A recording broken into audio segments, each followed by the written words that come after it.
How do you create yield with XRP? As far as the returns that we pay people today, the way that that's structured, we've mitigated all counterparty risk and we've mitigated all volatility risk.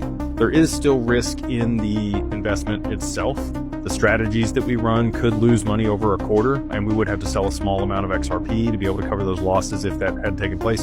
It did take place the first quarter for the growth fund, but then the next month we made 5%, bought more than we had sold. So I'm trying not to make any representations of anything that aren't correct here. What we do is we aggregate the asset. You sign a subscription agreement to the hedge fund. We pool that. It stays in institutional custody. That value is then reflected off of the institutional custody account onto the counterparty exchange.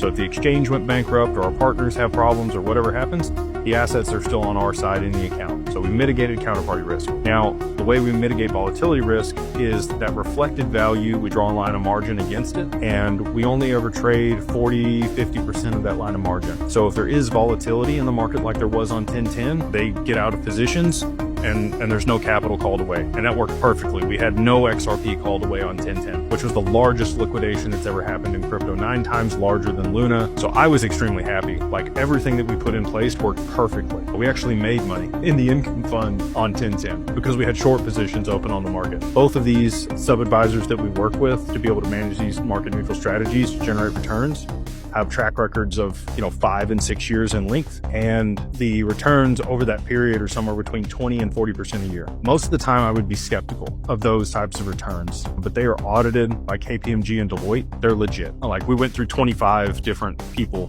when we were looking for these two that we started working with, and we did due diligence on tons of them, and we found these two that were actually like the real deal. And so again, you're not ever going to get that 20 to 40% because we only get 80% margin against the XRP, and we only ever trade about 50% of that line of margin in the strategies. So that's why, we're projecting somewhere between 5 and 20% a year on these strategies that we're going to be able to pay to our investors, which, if you're mitigating all those risks, and there's just a little bit, like on a risk curve, 1 to 10, I would say the risk is about a 1.8. There is a small amount of risk, but it's very low in comparison to, any of the other opportunities in the market, in my opinion.